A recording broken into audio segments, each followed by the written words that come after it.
বাংলাদেশ কারো আধিপত্য মেনে নেবে না, যে বাংলাদেশ বিশ্ব দরবারে মাথা উঁচু করে দাঁড়াবে। আন্তর্জাতিক সম্পর্কের মাত্রা নির্ধারিত হবে পারস্পরিক সম্মান, স্বার্থ এবং সমতার ভিত্তিতে। এক্ষেত্রে সশস্ত্র বাহিনীর ভূমিকা অপরিসীম। আপনারা যদি আধুনিক, সুশৃঙ্খল এবং পেশাদার হন, দেশপ্রেমে অনড় থাকেন, তাহলে বাংলাদেশ আরো নিরাপদ হবে, আরো মর্যাদাশীল হবে। আমি আপনাদের আশ্বস্ত করে বলতে চাই, সশস্ত্র বাহিনীকে আমরা একটি আধুনিক ও সময় উপযোগী বাহিনী হিসাবে গঠন করতে বদ্ধপরিকর। আপনাদের প্রাপ্য সম্মান, পেশাগত মর্যাদা এবং কল্যাণ নিশ্চিত করতে আমাদের সরকার সর্বদা দায়িত্বশীল থাকবে ইনশাআল্লাহ।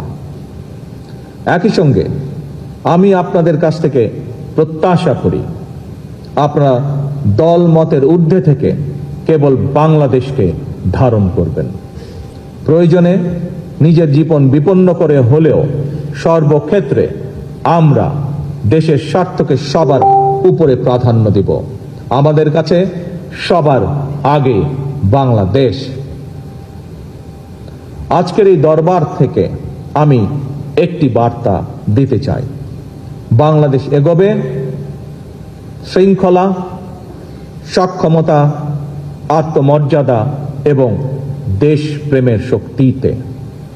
আর সেই অগ্রযাত্রায় আমরা আমাদের সহযোদ্ধা হিসাবে আপনাদের গৌরবময় সশস্ত্র বাহিনীকে পাশে দেখতে চাই।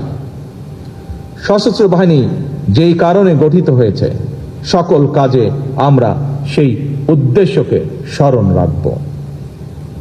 আমাদের সম্মিলিত প্রচেষ্টায় বাংলাদেশ সশস্ত্র বাহিনী হবে ইনশাআল্লাহ বিশ্বের অন্যতম শ্রেষ্ঠ, পেশাদার, আধুনিক ও মর্যাদাপূর্ণ বাহিনী।